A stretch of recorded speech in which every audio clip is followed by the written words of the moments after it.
जय माता रानी। दोस्तों, माँ भगवती की कृपा आप और आपके पूरे परिवार पर सदा सर्वदा बनी रहे। दोस्तों, आश्विन कृष्ण पक्ष की अष्टमी तिथि को पुत्र की आयु आरोग्य लाभ और सबसे कल्याण के लिए जीवित पुत्री का जितिया, हाथी पूजा और महालक्ष्मी पूजा का विधान है। भादव शुक्ल पक्ष की अष्टमी तिथि से लेकर आश्विन कृष्ण अष्टमी तिथि तक 16 दिनों तक महालक्ष्मी जी की पूजा की जाती है। इन 16 दिनों में माता लक्ष्मी जी का विशेष पूजन अर्चना करके व्रत की कथा पढ़ी और सुनी जाती है। 16 दिनों में भक्त माता लक्ष्मी की कृपा पाने के लिए उपवास रखते हैं। इस दिन माँ लक्ष्मी जी की विधि विधान से पूजा करके 16 दीप जलाकर 16 बोल की 16 बार कहानी कहने के बाद व्रत की पौराणिक कथा का श्रवण किया जाता है। प्रिय भक्तजनों, आज के इस वीडियो में आप 16 दिनों की महालक्ष्मी व्रत कथा का श्रवण करेंगे और उससे पहले 16 बोल की कहानी सुनेंगे। 16 बोल की कहानी को 16 बार कहने के बाद ही व्रत की पौराणिक कथा को पढ़ना या सुनना चाहिए। आइए भक्तजनों, अब हम सभी मिलकर माता लक्ष्मी जी का ध्यान करके कथा का शुभारंभ करते हैं। हे माँ लक्ष्मी, चारों दिशाओं में आपकी जय जयकार होती रहती है। आप ही जगत की पालनहार हैं और आप ही स्थूल रूप में इस जगत में समाई हुई है। हे माँ लक्ष्मी, आप हमें अपना आशीर्वाद प्रदान कीजिए। हम सभी आपके सभी रूपों को बारंबार प्रणाम करते हैं। हे माँ महालक्ष्मी, विद्या लक्ष्मी, सौभाग्य प्रदान करने वाली माँ लक्ष्मी, हे माता अमृत स्वरूपा, हे सत्य लक्ष्मी, वैभव लक्ष्मी, हे योग्य लक्ष्मी, हम सभी आपको बारंबार प्रणाम करते हैं, आपको नमन करते हैं। 16 बोल की कथा आमोदी दामो रानी, पोला पर ऊंचो सो पर पाटन, गांव जहाँ के राजा मगर सेन दमयंती रानी, कहे कहानी सुनो हो महालक्ष्मी देवी रानी। हमसे कहते तुमसे सुनते 16 बोल की कहानी। तो पौराणिक कथा के अनुसार महाभारत काल के समय, उस समय की बात है, महर्षि द्वैपायन व्यास जी हस्तिनापुर में आए। उनका आगमन सुनकर समस्त राजकुल के कर्मचारी महाराज भीष्म सहित उनका सम्मान आदर करते हुए राजमहल में महाराज को सोने के सिंहासन पर विराजमान कर अर्धपाद आचमन आदि से उनका पूजन किया। व्यास जी के विराजमान होने पर राजा रानी और माता कुंती ने हाथ जोड़कर प्रश्न किया कि हे मुनिवर, आप त्रिकालदर्शी हैं, आपको सभी की जानकारी है। आपसे हमारी प्रार्थना है कि कृपा स्त्रियों के लिए कोई ऐसा व्रत पूजन बताइए जिससे हमारे राजलक्ष्मी सुख पुत्र परिवार सदा सुखी रहे। ऐसा सुनकर व्यास जी ने कहा कि हम ऐसे व्रत का वर्णन करने जा रहे हैं जिसे सदा लक्ष्मी जी स्थित होकर आपको सुख प्रदान करेगी। यह श्री महालक्ष्मी जी का व्रत है जिसे 16 दिन तक किया जाता है और जिसका पूजन प्रतिवर्ष आश्विन कृष्ण पक्ष की अष्टमी तिथि को किया जाता है। तब महारानी गंधारी ने पूछा, हे महात्म, यह व्रत कैसे प्रारंभ किया जाता है? इसका विधान क्या है? कृपा हमें विस्तार से बताने की कृपा करें। तब व्यास जी कहने लगे कि भाद्रपद शुक्ल पक्ष की अष्टमी तिथि के दिन सुबह मन में व्रत का संकल्प करें। संकल्प लेकर किसी जलाशय में जाकर स्नान करके साफ स्वच्छ वस्त्र या नए वस्त्र धारण कर सकते हैं। दूर्वा से महालक्ष्मी जी को जल का तर्पण करके फिर प्रणाम करना चाहिए। फिर घर आकर शुद्ध 16 धागों वाले धागे का एक धागा बनाकर हर दिन एक गांठ लगानी चाहिए। इस 16 दिन की 16 गांठ का एक धागा तैयार कर आश्विन माह की कृष्ण पक्ष की अष्टमी तिथि को व्रत रखकर मंडप बनाकर चंदोरा तान कर उसके नीचे माटी के हाथी पर महालक्ष्मी जी की मूर्ति स्थापित कर तरह तरह के पुष्पों से लक्ष्मी जी और हाथी का पूजन करें। तरह तरह के पकवान भी बना सकते हैं। लक्ष्मी जी और हाथी का पूजन नैवेद्य संपन्न करके करना चाहिए। श्रद्धा सहित महालक्ष्मी व्रत करने से आप लोगों की राज्य लक्ष्मी सदा स्थित रहेगी। ऐसा विधान बताकर व्यास जी अपने आश्रम को चले गए। इसके बाद भाद्रपद शुक्ल पक्ष की अष्टमी तिथि से समस्त राजघराने की रानियां और नगर स्त्रियों ने माता लक्ष्मी जी का यह पावन व्रत आरंभ कर दिया। बहुत सी स्त्रियों ने गंधारी के साथ प्रतिष्ठा पाने के लिए उनका साथ देने का नियम लिया। कुछ नारियां माता कुंती के साथ भी इस व्रत को आरंभ करने लगी, किंतु माता कुंती और गंधारी जी के बीच में कुछ द्वेष भाव चलने लगा। ऐसा होते होते 15 दिन व्रत के समाप्त होकर सवा दिन यानी आश्विन कृष्ण पक्ष की अष्टमी तिथि आ गई।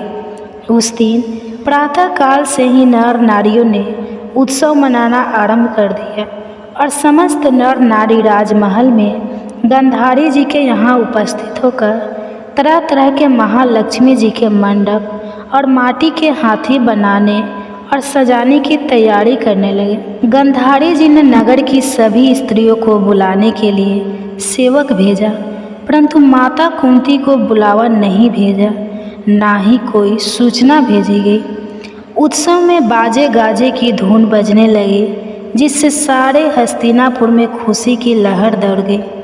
माता कुंती ने इसे अपना अपना समझा और बहुत दुखी होकर बैठ गई। व्रत की कोई तैयारी नहीं की। इतने में महाराज युधिष्ठिर, अर्जुन, भीमसेन, नकुल, सहदेव सहित पांचों पांडव वहां उपस्थित हो गए और अपनी माता को दुखी और गंभीर देखकर अर्जुन ने उनसे प्रार्थना की कि माते, आप इतनी दुखी क्यों हो? क्या हम आपके दुख का कारण समझ सकते हैं और दुख दूर करने में भी सहायक हो सकते हैं? आप बताइए। तब माता कुंती ने कहा कि बेटा, कुल में रिश्तेदारों द्वारा किए गए अपमान से बढ़कर कोई दूसरा दुख नहीं है। आज नगर में महालक्ष्मी व्रत उत्सव में रानी गंधारी ने सारे नगर की औरतों को सम्मान से बुलाकर ईर्ष्यापूर्वक मेरा अपमान करके उत्सव में मुझे नहीं बुलाया है। तब अर्जुन ने कहा, माता, क्या वह पूजा का विधान सिर्फ दुर्योधन के महल में ही हो सकता है? आप अपने घर में नहीं कर सकती।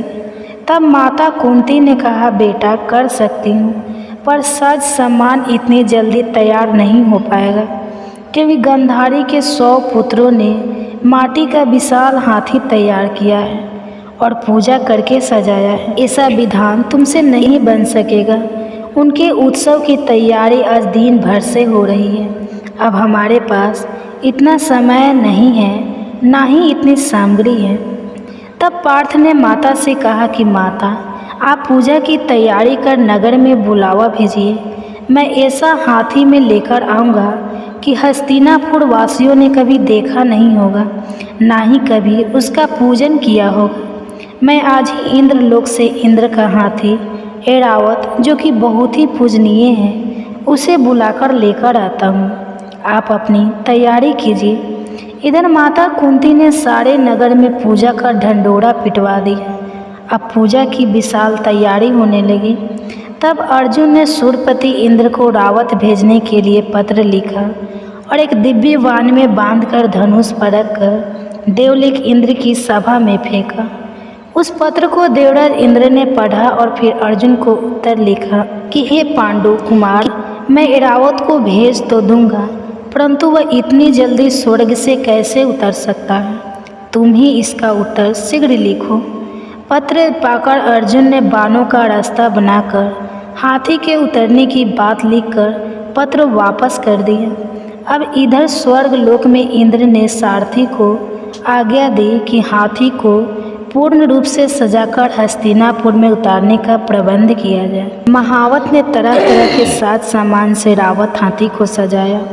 देवलोक की अंबर झूल डाली गई स्वर्ग की पालकी रत्न जड़ित कलश से बांधी गई, माथे पर रत्न जड़ित जाली सजाई गई, पैरों में घुंघरू सोने की मड़िया बांधी गई, जिनकी चकाचौंध पर मानव जाति की आंखें ठहर नहीं सकती थी।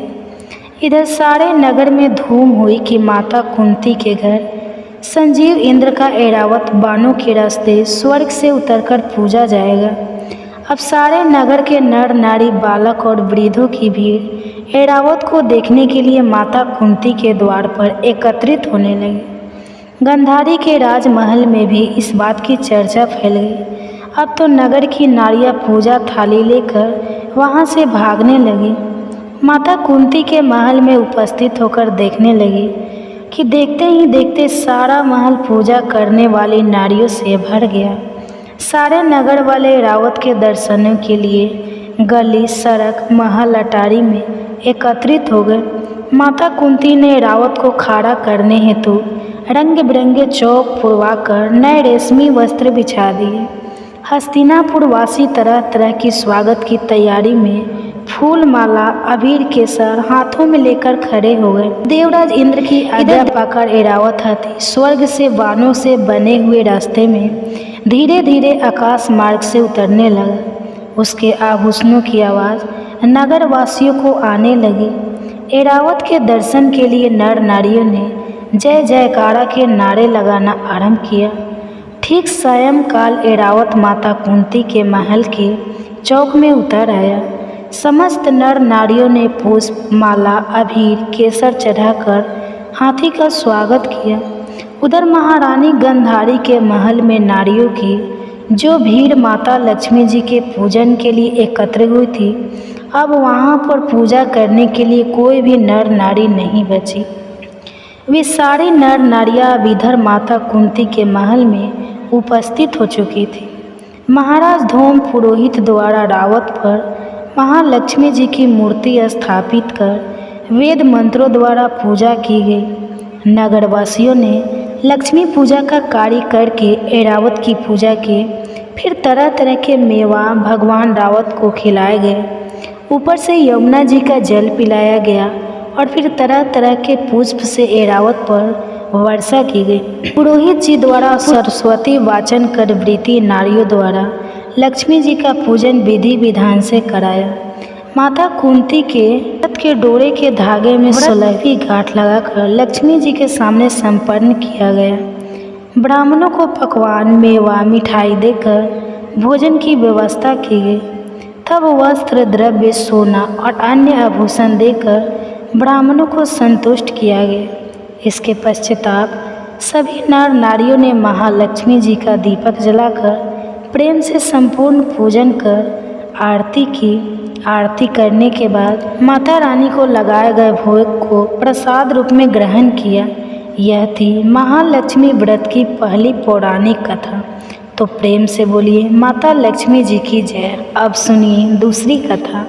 पौराणिक कथा के अनुसार प्राचीन काल में एक बार एक गांव में गरीब ब्राह्मण रहा करता था।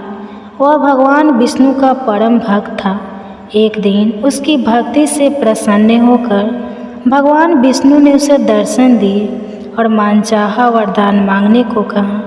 ब्राह्मण ने कहा कि उसके घर में हमेशा लक्ष्मी जी का वास बना रहे। इस इच्छा को जानने के बाद श्री विष्णु जी ने कहा कि उसे लक्ष्मी तो प्राप्त हो सकती है, लेकिन उसके लिए उसे थोड़ा प्रयत्न करना होगा।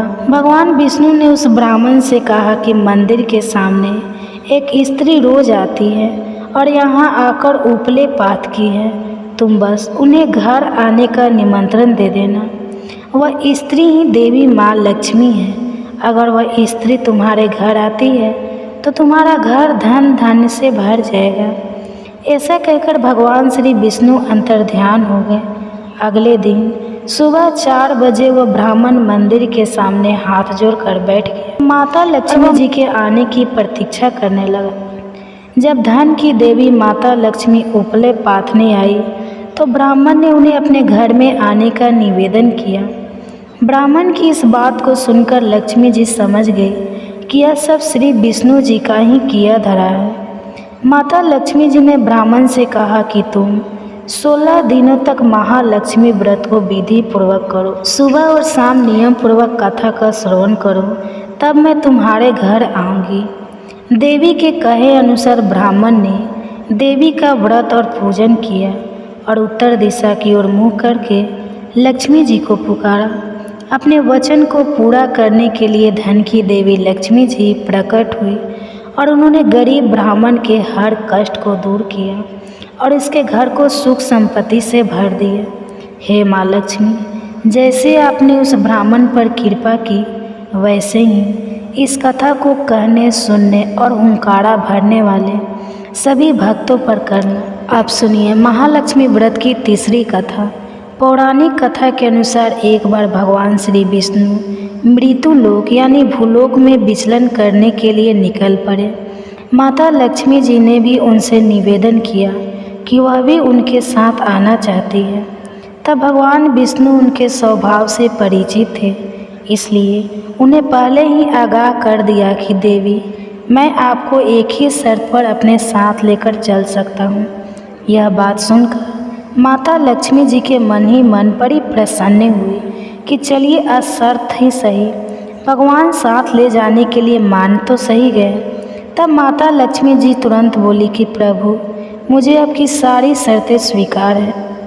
भगवान श्री विष्णु कहने लगे कि देवी, फिर जैसा मैं कहूँ वैसे ही आपको करना होगा। लक्ष्मी जी बोली, ठीक है प्रभु, आप जैसा कहेंगे मैं वैसा ही करूँगी। भगवान विष्णु माँ लक्ष्मी जी के साथ भूलोक पर आकर विचरण करने लगे। एक जगह रुककर श्री हरि ने माता लक्ष्मी से कहा कि देवी, मैं दक्षिण दिशा की तरफ जा रहा हूँ, आपको यहीं पर रुककर मेरा इंतजार करना होगा। ऐसा कहकर भगवान श्री विष्णु दक्षिण दिशा की तरफ बैठ गए। अब माता लक्ष्मी जी को जिज्ञासा हुई कि दक्षिण दिशा में ऐसा क्या है जो प्रभु मुझे वहाँ लेकर नहीं जाना चाहते। माता लक्ष्मी जी का स्वभाव तो वैसे ही चंचल माना जाता है, उनसे एक जगह पर ज़्यादा देर रुका नहीं जाता। ऐसा ही हुआ, माता लक्ष्मी जी से उस स्थान पर ज़्यादा देर रुका नहीं गया और फिर वे भगवान विष्णु की तरफ ही बढ़ने लगी। आगे जाकर माता लक्ष्मी को सरसों का खेत दिखाई दिया। उसकी सुंदरता ने माता का मन मोह लिया और फिर वे सरसों के पीले पीले सुंदर फूलों को तोड़कर उनसे अपना श्रृंगार करने लगी। इसके बाद वे कुछ ही दूर आगे बढ़ी थी कि गन्ने के खेत उन्हें दिखाई दिए। उन्हें गन्ना चूसने की इच्छा हुई तो गन्ने तोड़कर उन्हें चूसने लगी कि भगवान श्री विष्णु वापस आ गए। सरसों के फूलों से सजी माता लक्ष्मी जी को गन्ना चूसते हुए देखकर भगवान श्री विष्णु उन पर क्रोधित हो गए। भगवान ने कहा कि देवी, आपने शर्त का उल्लंघन किया है। मैंने आपको वहीं पर एक स्थान पर रुकने के लिए कहा था, लेकिन आप नहीं रुकी और यहाँ किसान के खेतों से बिना पूछे फूल और गन्ने तोड़कर अपने घोर अपराध किया है। इसकी सज़ा तो आपको अवश्य मिलेगी। तब भगवान विष्णु ने माता लक्ष्मी जी को 12 वर्षों तक किसान की सेवा करने का श्राप दे दिया और स्वयं लक्ष्मी जी को छोड़कर क्षीर सागर गमन कर गए। अब विवश होकर माता लक्ष्मी जी को उस किसान के घर पर रहना पड़ा। एक दिन माता लक्ष्मी ने किसान की पत्नी को देवी लक्ष्मी जी की प्रतिमा की पूजा करने के लिए कहा और कहा कि इससे तुम जो कुछ भी मांगोगे वह तुम्हें मिलेगा। किसान की पत्नी ने वैसा ही किया। कुछ दिनों में उनका घर धन धान से भर गया। हंसी खुशी समृद्धि में 12 साल का समय बीत गया। इधर माता लक्ष्मी जी को दिए गए श्राप का समय पूरा हुआ। जब भगवान विष्णु माता लक्ष्मी जी को वापस ले जाने के लिए आए तो किसान ने माता को न जाने देने का हठ किया। इस पर माता लक्ष्मी ने कहा कि कार्तिक कृष्ण पक्ष की 13 के दिन अगर वह विधि पूर्वक मेरी पूजा करेगा तो वह उसके घर से नहीं जाएगी, लेकिन इस दौरान वह उन्हें दिखाई नहीं देगी। इसलिए वह एक कलश की स्थापना करे और उसमें कुछ धन रखे, यानी धन ही लक्ष्मी का रूप होगा। इस प्रकार 13 के दिन किसान ने माता लक्ष्मी जी के बताए विधि अनुसार ही पूजा करके कलश की स्थापना की और तब किसान का घर धन धान से परिपूर्ण रहने लगा। तब से लेकर आज तक धनतेरस पर माता लक्ष्मी जी की पूजा करने की परंपरा भी चली आ रही है। तो कथा समाप्त हुआ। प्रेम से बोलिए माँ लक्ष्मी जी की जय जय। बहुत समय पहले की बात है, 2 बहनें थीं। एक का नाम था सुखिया और दूसरी का नाम था दुखिया। दोनों का भाग्य उनके नाम जैसा ही था। दुखिया बहुत गरीब थी और बहुत दुखी रहती थी, लेकिन सुखिया बहुत अमीर थी और हमेशा सुखी रहती थी। दोनों एक ही काम में रहती थी। दुखिया सुखिया के घर में काम करती थी, साफ सफाई करती थी, खाना बनाती थी और जो खाना बच जाता था वह खाना सुखिया दुखिया को दे देती थी। इसी तरह दुखिया का घर चलता था। समय बीत गया, दोनों के बच्चे हुए। सुखिया को 2 पुत्र हुआ और दुखिया को भी 2 पुत्र हुआ। एक बार जब जितिया का व्रत आया तो दोनों बहनों ने जितिया का व्रत रखा। सुखिया ने साग लाई और दुखिया ने साग बना तो उसमें 2 पत्तियों को डंठल से अलग कर दिया और बढ़िया वाला साग सुखिया के लिए रख दिया और जो डंठल था वह अपने लिए रख लिया। अब दुखिया ने सुखिया के घर का सारा खाना बना दिया और अपने घर पर चावल की सूरत दी और साग की डंठल लेकर गई और उसने खुदी का चावल और साग की डंठल बनाकर खाना अपने बच्चों को खिलाया और उसने खुद भी खाया।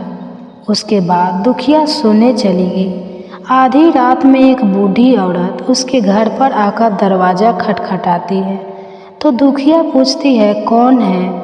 बेटा, मैं हूँ। दुखिया ने उठकर दरवाज़ा खोला। पूछा, अम्मा आपको क्या चाहिए? इतनी रात में आप यहाँ किस लिए आई हैं? तो वह बूढ़ी औरत बोलती है, बेटा मुझे बहुत भूख लगी है, कुछ खाने को है तो दे दो। तो दुखिया उसके अंदर ले जाती है और उससे कहती है, माँ हम लोग बहुत गरीब हैं। दुखिया ने माँ से बोला, माँ हमने डंठल की साग बनाई है, कि आप इसे खाओगी? तो वह बूढ़ी औरत ने कहा, हाँ बेटी खाऊंगी, मुझे बहुत भूख लगी है, मैं कुछ भी खा लूँगी। दुखिया अंदर जाकर खुर्दी की चावल और साग की डंठल ले आती है और उसे बूढ़ी माँ को दे देती है। बूढ़ी माँ खाना खाने के बाद कहती है, मुझे कुछ दिखाई नहीं देता, इतनी रात को अंधेरे में मैं अपने घर कैसे जाऊंगी? तो क्या कहती है, कोई बात नहीं, आप यहीं पर सो जाइए। दुखिया बोली। फिर थोड़ी देर बाद बूढ़ी माँ उठकर बोलती है, बेटा दृढ़ शंका लगी है, मैं कहाँ करूँ? तो दुखिया कहती है, मेरे घर में बाथरूम नहीं है, इसलिए आप उधर कहीं कोने में कर लीजिए। तब फिर बूढ़ी औरत पूछती है, बेटा भर भर करूँ या झाड़ झाड़ करूँ? तो दुखिया नींद में थी और वह नींद में ही कह देती है, माता जी भर भर कर लो, मैं सुबह साफ कर लूँगी। फिर बूढ़ी माँ पूछती है, बेटा मैं अपने हाथ कहाँ साफ करूँ? तो दुखिया कहती है, आप मेरे सर में हाथ को साफ कर लीजिए। जब सुबह होती है तो दुखिया को ये सब सपने जैसा लगता है कि सोते समय मुझे कोई सपना आया होगा। वह ज़्यादा कुछ नहीं सोचती और नदी में नहाने के लिए चली जाती है। जब वह नदी में नहाती है और वह अपने बाल को धोती है तो उसके बालों से होते हुए जो पानी बहता है वह सोने का होता है। आसपास की सभी महिलाएं यह देखकर चकित हो जाती हैं और कहती है, तुम्हारे बाल से तो सोने का पानी गिर रहा है, क्या बात है? फिर दुखिया को रात की सारी बात याद आती है। वह दौड़कर अपने घर की ओर भागती है, यह सोचकर कि उसका घर तो दिल शंका से गंदा हुआ होगा, पहले उसको साफ करना होगा, तब आकर स्नान करूँगी। जब वह अपने घर में जाती है तो देखती है घर के हर कोने में ढेर सारा सोना बिखरा पड़ा है। यह सब देखकर दुखिया बहुत खुश हो जाती है और सोचती है कि अब हम अमीर हो गए और सुखिया के घर जाकर काम करना बंद कर देती है। दुखिया जब अपना व्रत पूरा करती है तब अपने पुत्र से कहती है, जाओ मौसी के घर से तराजू ले आओ, यह नापने के लिए कि सोना कितना है। बच्चा खुशी से मौसी के घर जाता है और तराजू मांगता है तो सुखिया पूछती है, राज क्या नापना है? बच्चा बोलता है, मेरे घर में बहुत सारा सोना है, उसी को नापना है। तो सुखिया कहती है, खाने के लिए तुम्हारे पास कुछ नहीं है और सोना कैसे आ गया? तो बच्चा कहता है, नहीं मौसी, मैं झूठ नहीं बोल रहा हूँ। सुखिया सोचती है, जब तराजू मांगा है तो कुछ ना कुछ तो अवश्य ही नापना होगा, इसलिए वह तराजू के पीछे गांठ लगा देती है। जो भी नापेगा वह थोड़ा सा इस तराजू के पीछे चिपक जाएगा। दुखिया जब तराजू पर सोना नापती है, सोना का कुछ टुकड़ा उसमें चिपक जाता है। जब बच्चा तराजू लौटाता है तब सुखिया तराजू को उलट पुलट कर देखती है तो उस तराजू में सोना लगा हुआ मिलता है। सुखिया सोचती है उसके घर में जरूर कहीं से सोना आया है, इसलिए वह कई दिनों से काम पर नहीं आ रही है। सुखिया उसके घर जाकर देखती है कि यह सोना कहाँ से आया है। तो सुखिया दुखिया से पूछती है कि तुम्हारे पास इतना सोना कहाँ से आया है कि तुमने नापने के लिए तराजू मंगाई है। तब सारी कहानी अपनी बहन को बता देती है। इस पर सुखिया के मन में लालच आ गया, तो दुखिया के पास हमसे भी ज़्यादा धन आ गया है। वह सोची मैं भी अगले साल जितिया में खुदी का चावल और साग की डंठल बनाऊंगी। जब अगले साल जितिया व्रत आएगा तो दोनों बहनों ने व्रत रखा। सुखिया के पास हर तरह का सुख था, फिर भी वह चावल फटक कर चावल फेंक दी और खुरदी अपने पास रखी। साग को तोड़कर पतिया फेंक दी और डंठल अपने पास रख ली और उसने वही बनाई खा पी कर पूजा पाठ करके सोने चली गई। फिर आधी रात को उसके भी घर में बूढ़ी माँ आई और दरवाज़ा खटखटाया। उसका इंतज़ार कर रही थी। वह तुरंत दरवाज़ा खोलकर उसे अपने घर के अंदर ले आई। बूढ़ी माँ बोलती है मुझे भूख लगी है, कुछ खाने को दे दो। तो सुखिया कहती है मैंने खुदी की चावल और साग की डंठल बनाई है। बूढ़ी माँ बोली कोई बात नहीं, खा लूँगी। उसको खाना देकर सुखिया सोने चली गई। तब बूढ़ी माँ बोलती है मैं घर नहीं जा सकती, मुझे दिखाई नहीं देता, मुझे लघु शंका लगा है, कोई जगह बता। तब सुखिया कहती है वहीं कहीं कोने में कर लीजिए। तब बूढ़ी माँ पूछती है भर भर करूँ या झर झर करूँ। इस समय सुखिया को याद नहीं आता कि दुखिया ने क्या कहा था। तो सुखिया कहती है झर झर कर लीजिए। फिर बूढ़ी माँ पूछती है मैंने अपने हाथ कहाँ साफ करूँ। तो सुखिया कहती है मेरे सर में साफ कर लीजिए। सुबह उठती है तो उसका घर गंदा से भरा पड़ा मिलता है और उसके बाल में भी बहुत गंदगी लगी होती है। यह सब देखकर सुखिया बहुत दुखी हो जाती है और उसे गुस्सा भी आता है। वह अपनी बहन दुखिया को बुलाती है, उस पर गुस्सा करती है तुमने मुझसे झूठ कहा, मेरा पूरा घर गंदा करवा दिया।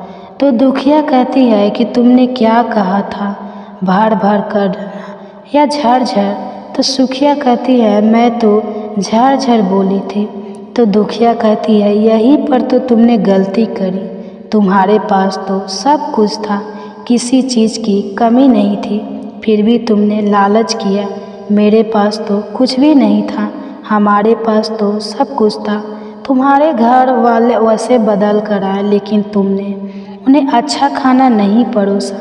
मेरे पास तो कुछ भी नहीं था तो मैंने उन्हें खुर्दी की चावल और साग का डंठल परोसा था। तुमने अपने घर आए भगवान का अपमान किया। सब कुछ रहते हुए भी तुमने साग और खुदी का चूनी का रोटी खिलाया। तुम्हारे पास सब कुछ होते हुए भी तुमने लालच किया। ये लालच नहीं करना चाहिए था, इसलिए तुम्हारे साथ ऐसा हुआ।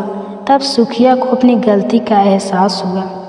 गलती को श्री कृष्ण ने था सुधारा, एक अभागिन माँ को मिला था सहारा। तो हो लंबी आयु बढ़ाए परिवार का मान, माँ रख रही है व्रत, तुम करो गोल का गुणगान। आप सभी माताओं बहनों को जितिया व्रत की ढेर सारी शुभकामनाएं। हर साल जितिया का व्रत माताएं अपने बच्चे की खुशहाली, सुख समृद्धि और उनकी लंबी आयु की कामना के लिए रखती है। और साथ ही जिन महिलाओं की संतान नहीं होती है वह भी संतान प्राप्ति के लिए इस व्रत को रखती है। दिन माताएं भगवान जीमूत वाहन की और चील सियारन की पूजा करती हैं। जितिया व्रत को जितिया या जीवित पुत्री का व्रत के नाम से भी जाना जाता है और हर साल आश्विन महीने की कृष्ण पक्ष की अष्टमी तिथि को यह व्रत रखा जाता है।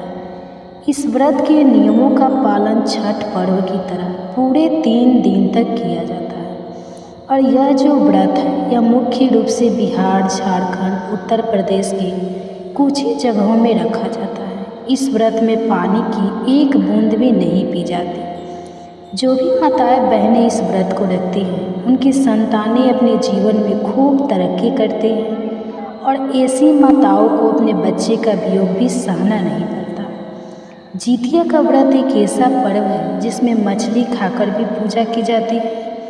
आम तौर पर सनातन धर्म लोग पर्व से या व्रत से एक दिन पहले मांसाहार को त्याग देते हैं। यहाँ तक कि कई सारे लोग लहसुन प्याज तक खाना छोड़ देते हैं।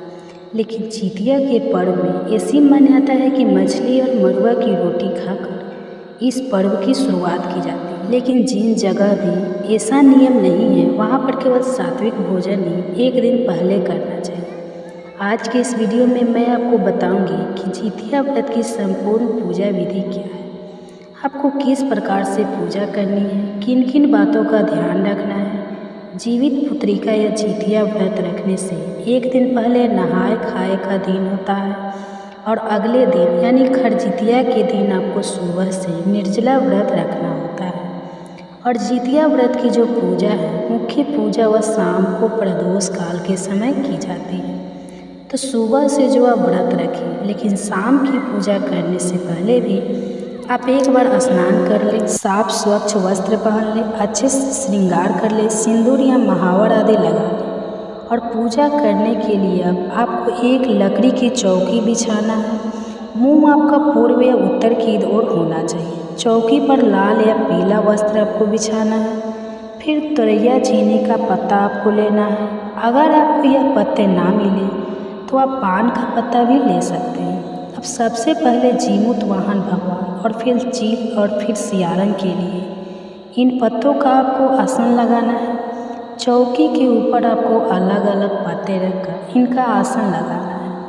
अब पूजा के लिए रखे गए चावल में थोड़ी सी हल्दी और पानी डालकर उन्हें पीला रंग ले, क्योंकि तिलक लगाते समय पीले अक्षत चढ़ाए जाते हैं। पूजा में पीला सिंदूर चढ़ाया जाता है। तो अब आप तीनों पत्ते पर थोड़े थोड़े से अक्षत रखें। अक्षत का आसन लगाएं, जिनके ऊपर आप मूर्तियाँ की स्थापना करेंगे। यह जो मूर्तियाँ हैं, इनमें जीमूत वाहन की जो मूर्ति है वह बहुत ही जगह पर कुशा से बनाई जाती है। और कुछ लोग आज के दिन मिट्टी से भी जीमूत वाहन भगवान की मूर्ति बना लेते हैं। चील और सियारन की मूर्ति भी बना लेते हैं। यह आप मार्केट में यदि मिलती हो तो वहाँ से भी आप खरीद कर स्थापित कर सकते हैं। जितिया व्रत की जो पूजा होती है वैसे खास तौर पर किसी नदी या तालाब के किनारे की जाती है। अगर आपके यहाँ पर ऐसी व्यवस्था नहीं है तो आप अपने घर पर भी इस पूजा को कर सकते हैं। अब यहाँ पर एक बात का विशेष ध्यान आपको रखना है कि जिन महिलाओं की सास होती है उन्हें चौकी पर 3 पत्ते रखकर पूजा करनी चाहिए। और जिन महिलाओं की सासू माँ जीवित नहीं है उन्हें एक पत्ता सास के नाम का भी अलग निकाल कर रखना चाहिए, क्योंकि जितिया के व्रत के बारे में ऐसा कहा जाता है कि पहले इस व्रत को सासू माँ ही रखती है और उनके बाद बहू इस व्रत को रखती है। अब एक पत्ते पर जीमूत वाहन भगवान की, दूसरे पर चील और तीसरे पत्ते पर सियारन की मूर्ति रखेंगे। आप मिट्टी के प्रतीक रूप में यह मूर्तियाँ बना सकते हैं। मूर्ति स्थापित करने के बाद अब आपको चौकी के पास में ही रोली, हल्दी या अबीर गुलाल से चौक पुरनाश भी पूरा सकते हैं। अब सबसे पहले हम गणेश भगवान की पूजा करके मुख्य पूजा आरंभ करेंगे। एक सुपारी में आप कलावा बांधकर पान के पत्ते के ऊपर उस सुपारी को गणेश भगवान का प्रतीक मानकर स्थापित कर लीजिए। अब एक पुष्प की सहायता से जल छिड़ककर भगवान गणेश जी को स्नान कराएंगे।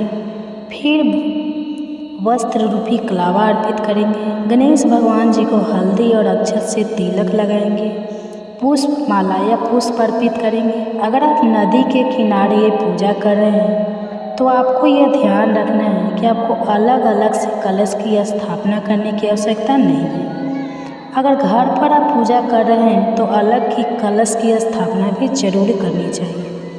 आप दीप कलश की स्थापना भी कर सकते हैं। दीप कलश की स्थापना करने के लिए आप एक लोटा लेकर उसके कंठ पर कलावा लपेट दें 3 बार और फिर उसमें गंगा जल मिलाकर शुद्ध जल भरें। गंगा, यमुना, कावेरी नदियों का स्मरण करें, उनका आह्वान करें। अब जल के लोटे में अक्षत, सुपारी, एक सिक्का और हल्दी की गांठ अगर आपके पास है तो वह आप डालें।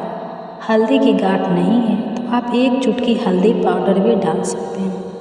थोड़े से पुष्प और अक्षत कलश के अंदर डालें और उसके बाद आप कलश में आम या अशोक के या फिर पान के 5 या 7 पत्ते लगाएं। इसके बाद आप चावल या गेहूं से भरी हुई एक कटोरी कलश के ऊपर रखें और उस कटोरी के ऊपर आपको अब दीपक जलाकर रखना होता है, जिसे हम दीप कलश कहते हैं। इस तरह से आप दीप कलश की स्थापना कर लेंगे। इसके बाद आपको मुख्य पूजा शुरू करनी है। पूजा शुरू करने से पहले अभी आपको जो दीप कलश की स्थापना की है उसकी पूजा करनी है। दीप कलश पर आप रोली, कुमकुम, अक्षत से तिलक लगाकर या स्वास्तिक बनाकर पुष्प अर्पित करें। हाथ जोड़कर दीपक को प्रणाम करें, क्योंकि जो दीपक होते हैं वह हमारी समस्त पूजा के साक्षी हो। अब धूप जलाकर सभी भगवान को दिखाएं। जीमत वाहन भगवान, चील, सियारा और गणेश भगवान जी को धूप दीप दिखाएं। ध्यान रखें कि जो दीप कलश की स्थापना में आपने दीपक ऊपर जलाकर रखा है उसे आपको बार बार नहीं हटाना है। दीप दिखाने के लिए आप अलग से एक दिया और जलाकर रख सकते हैं, और जब आप आरती करते हैं उस समय भी आपको यह दिया नहीं हटाना है। अलग से आप कपूर जलाकर या अलग से जो दिया आपने जलाकर रखा हुआ है उससे ही आपको आरती करनी होती है। इस व्रत में धागे का या फिर सोने या चांदी का जितिया का लॉकेट पहना जाता है और उसकी पूजा भी आपको इस दिन करनी होती है। अब चौकी पर विराजित जीवित वाहन भगवान, चील और सियारन को जल का छींटा देकर स्नान का भाव करेंगे। जितिया के धागे पर आपको केवल जल का छींटा लगाकर तिलक लगाना है, और इस जितिया के धागे या लॉकेट को आपको झीनी के पत्ते या फिर पान के पत्ते पर रखना है। अब जीमूत वाहन भगवान को चंदन रोली का तिलक लगाएंगे। जीमूत वाहन भगवान जो है वो गंधर्व राजकुमार है। जीमूत वाहन भगवान के बाद चील और सियारन को पीला सिंदूर का तिलक लगाएंगे, और अब जीमूत वाहन भगवान को जनेऊ अर्पित करेंगे। हाथ जोड़कर सभी को प्रणाम करेंगे। अब आप भगवान को पुष्प अर्पित करें। जीमूत वाहन भगवान को आज के दिन जनेऊ जरूर अर्पित करें। अब खीरा या इसके अलावा जो भी आपको फल मिलते हैं वह आप भगवान को अर्पित करें। भोग में आज के दिन एक दिन पहले भिगोए गए चने, कड़ाही और फल, मिठाई, अनार से जो भी पकवान आपके यहाँ चढ़ाए जाते हैं वह भगवान को पकवान आप चढ़ाएं, और यह भोग आप किसी पात्र में रखकर या फिर पान के पत्ते पर या छीनी के पत्ते पर रखकर ही अर्पित करें। इस दिन चिवड़ा भी बहुत सी जगह पर अर्पित किया जाता है। अब एक पानी वाले नारियल पर मौली वाली कलावा बांधकर उस पर एक सिक्का और अक्षत पुष्प रखकर भगवान को चढ़ाएं। जीमूत वाहन भगवान को यह अर्पित करना होता है। ध्यान रखें, पूजा करते समय मंदिर में कुछ दक्षिणा जरूर रखें, जिसे अगले दिन आप किसी को दान में दे देते हैं। अब हाथ में थोड़े पुष्प और अक्षत लेकर व्रत की कथा सुनें या पढ़ें। अगर कोई पढ़ने वाला ना हो तो खुद भी आप पढ़ सकते हैं। अगर आपके पास किताब है तो किताब की पूजा भी आप करें। किताब को आप तिलक लगाएं और उसके बाद कथा का शुभारंभ करें। कथा करने के बाद आपको आरती करनी है। आरती करने के लिए अलग से एक दीप जलाकर या कपूर जलाकर आप आरती कर लीजिएगा। सबसे पहले गणेश भगवान जी की, फिर जीवित वाहन भगवान जी की, चील और सियारन की आरती करने के बाद जल से 3 बार आचमन करके प्रणाम करें। दिन भर उपवास रखने के बाद शाम की पूजा में 3 बूंद जल से आप आचमन यदि करते हैं तो उससे व्रत खंडित नहीं होता है।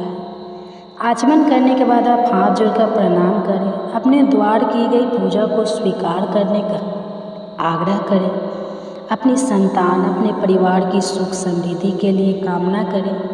यदि संतानहीन है तो संतान प्राप्ति के लिए सच्चे मन से कामना करें, और फिर अपने आज के दिन जितिया के लॉकेट या जितिया के धागे की जो पूजा की है तो उसे क्या करते हैं कि बहुत से लोग तो शाम की पूजा करने के बाद ही अपने बच्चे के गले में पहना देते हैं। थोड़ी देर तक, जितनी देर तक भी आपके बच्चे धारण कर सकें, और या फिर आप खुद भी इस धागे को गले में पहन सकते हैं। और कुछ जगह पर अगले दिन पारण करने के बाद यह लॉकेट पहना जाता है। तो आपके यहाँ पर जो भी परंपरा हो, जो नियम हो, उसके अनुसार आप इस धागे को पहन सकते हैं। आरती करने के बाद कुछ जगह पर ऐसा भी नियम होता है कि एक खीरे पर थोड़ा सा घी लगाकर, जो खीरा आपने भगवान को चढ़ाया है उसी पर आपको थोड़ा सा घी लगाकर जिस दिए से आपने आरती की है उसके लौ के ऊपर रखा जाता है, जिसे उससे काजल बनाया जाता है और उस काजल को जो खीरे में इकट्ठा हो गया है ऊपर उसे बच्चों की आँखों में लगाया जाता है। कुछ जगह पर आज के दिन सरसों के तेल की खाली सरसों का तेल रखा जाता है जिसे पूजा करने के बाद बच्चों के सिर में लगाया जाता है, जिसे जिन भगवान जी का आशीर्वाद माना जाता है। और इस व्रत में ब्राह्मण या ब्राह्मणी के लिए सीधी भी निकाला जाता है जिसमें चावल और अक्षत रखे जाते हैं।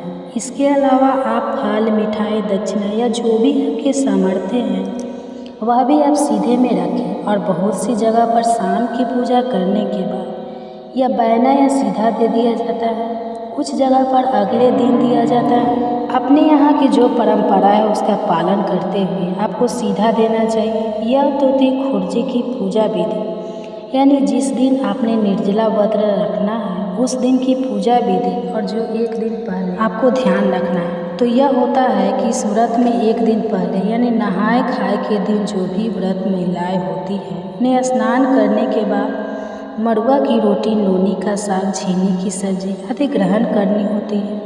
बहुत सी जगह पर इस व्रत को मछली खाकर शुरू किया जाता है। एक ही बार भोजन सप्तमी तिथि के दिन किया जाता है, इसके बाद फिर कुछ भी ग्रहण नहीं किया जाता।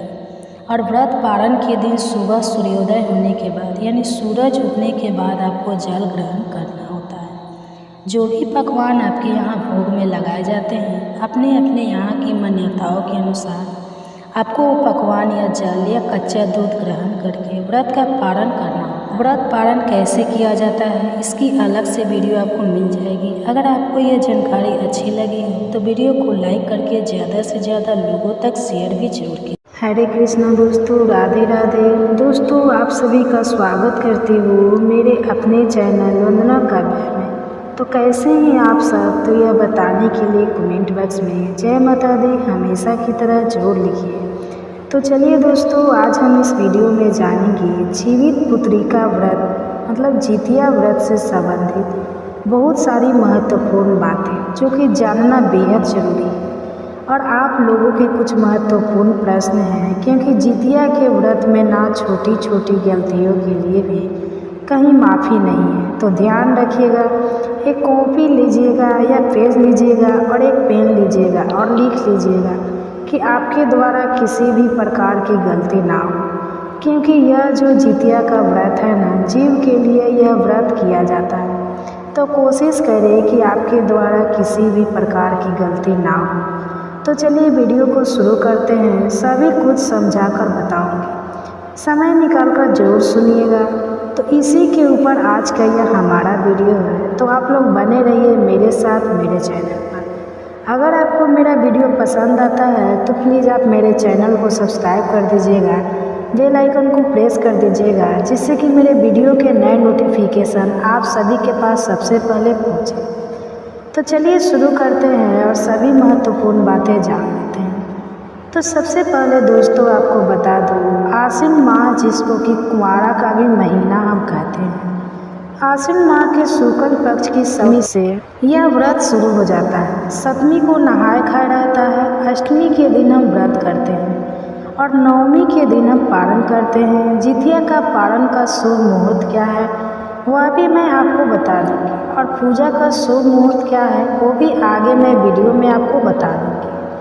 तो सबसे पहले आप लोगों को प्रश्न है कि व्रत कब रखनी है। कुछ लोग बोलते हैं कि 24 को रखा जाता है और कुछ लोग बोल रहे हैं कि 25 को रखा जाएगा।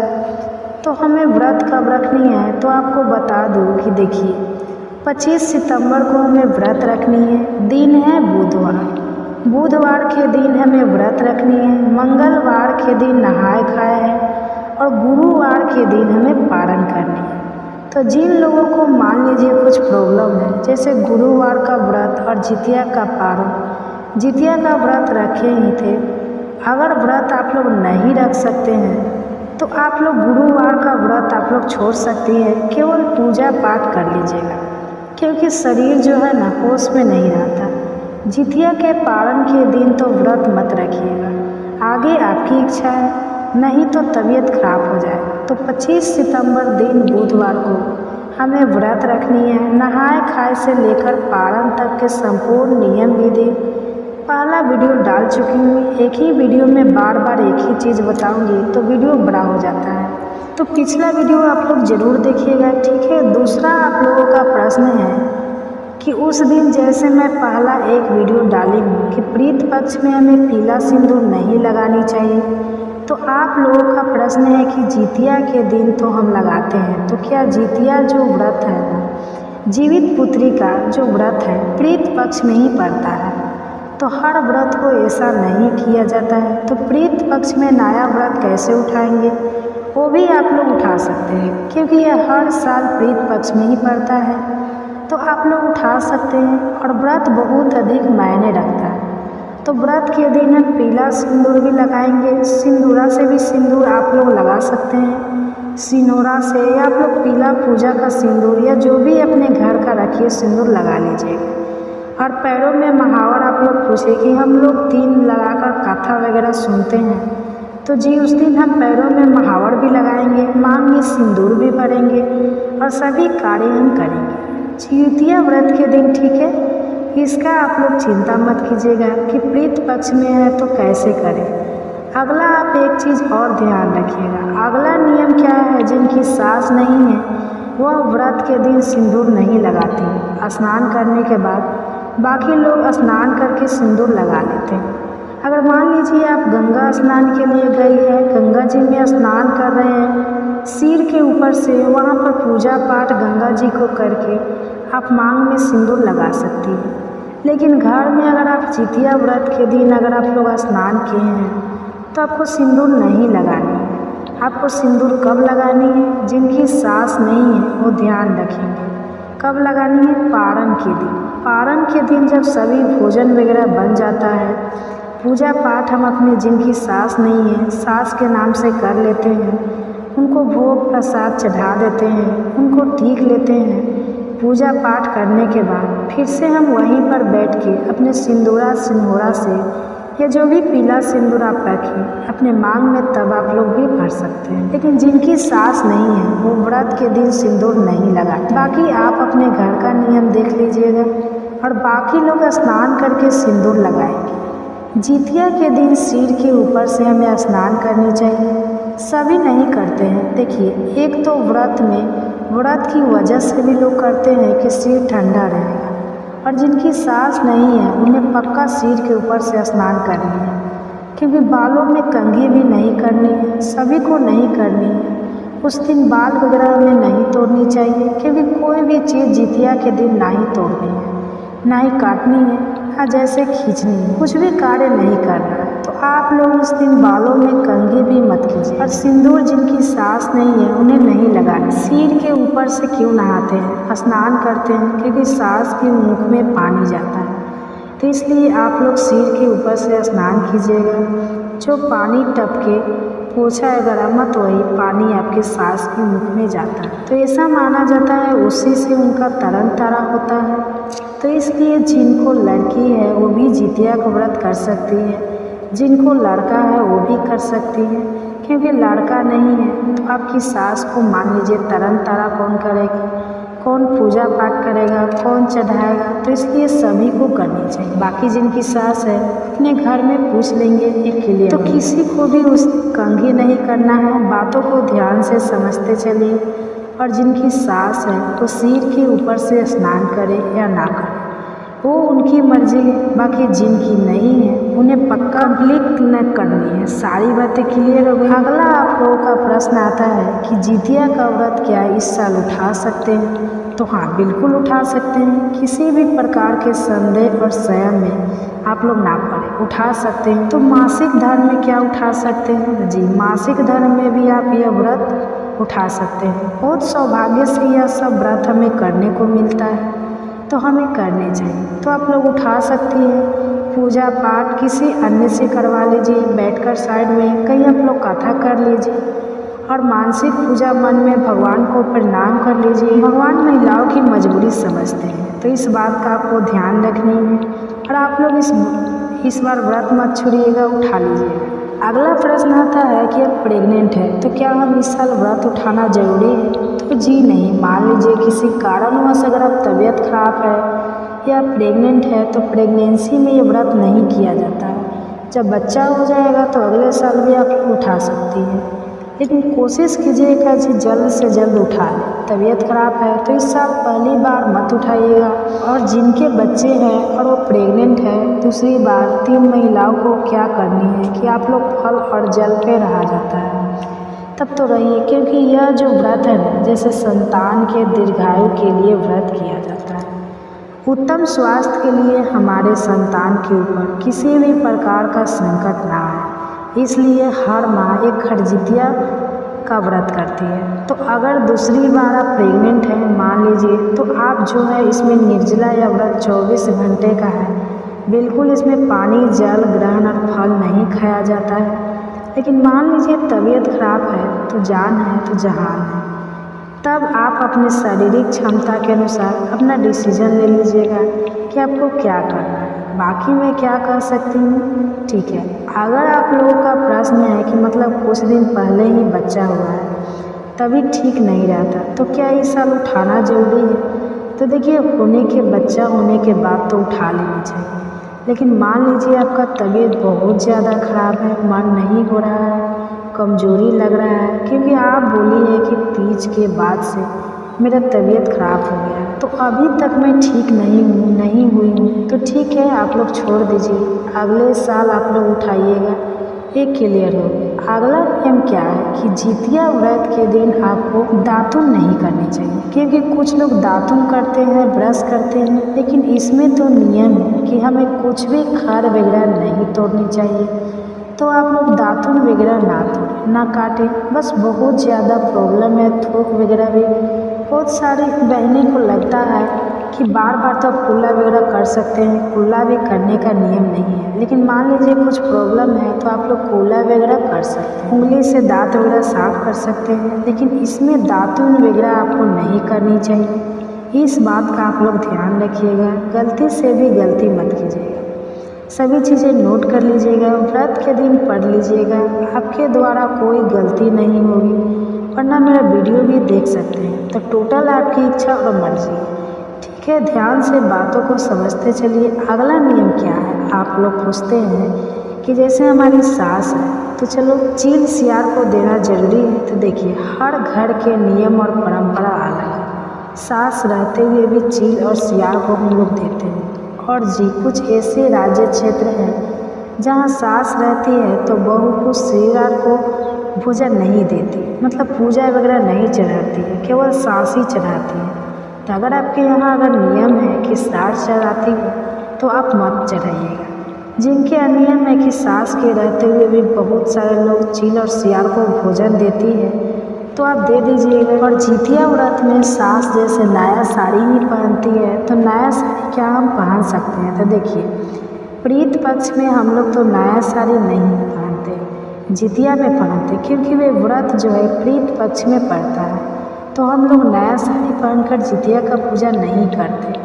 और जो भी साड़ी पहनते हैं, जैसे ये भी साड़ी पहनी, धुली हुई साड़ी ही पहनते हैं, कोड़ा नहीं पहनते। लेकिन आपके यहाँ अगर नियम है कि कोड़ा साड़ी से, न्यू साड़ी से ही जितिया का व्रत किया जाता है तो आप लोग खुशी मन से कीजिएगा, कोई दिक्कत नहीं है। कोड़ा चूड़ी वगैरह बचे तो बचानी चाहिए। बाकी अगर आपके यहाँ पहना जाता है तो आप लोग देख लीजिएगा। तो ये क्लियर हो गया। कितने लोगों का प्रश्न आता है कि हमारा बच्चा नहीं है तो क्या हम जितिया का व्रत कर सकते हैं? तो जी नहीं, जितिया का व्रत जीवित वाहन भगवान से आप लोग प्रार्थना कीजिए, बोलिए उनसे। अगर आपकी गोद भर जाती है तब यह व्रत उठाइएगा, अभी मत उठाइए, थोड़े दिन वेट कर लीजिए। पूरा जीवन तो करना ही है और बहुत कठिन व्रत है, इतना आसान नहीं है। तो आप थोड़ा सा वेट कर लीजिए, भगवान से मन्नत कीजिए, आपकी मन्नत पूरी हो जाएगी, तब आप लोग उठा लीजिएगा। और दोस्तों, आप सभी से एक छोटी सी रिक्वेस्ट है, अगर वीडियो पसंद आता है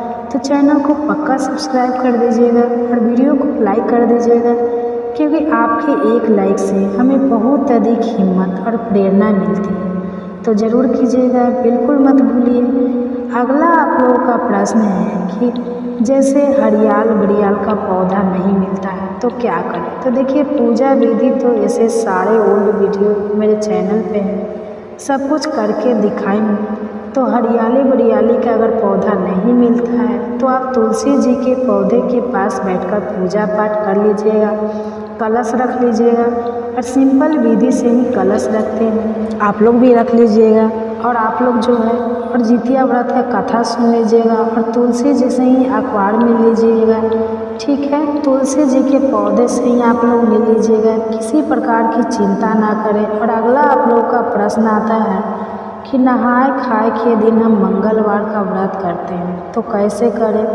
तो जो लोग मंगलवार का व्रत करते हैं या जो लोग गुरुवार के व्रत करते हैं पारण के दिन, आप लोग वो व्रत साप्ताहिक अगर करते हैं तो छोड़ दीजिए, क्योंकि हेल्थ का ध्यान रखिएगा, तबीयत खराब हो जाएगा, लेने के देने पड़ जाएंगे।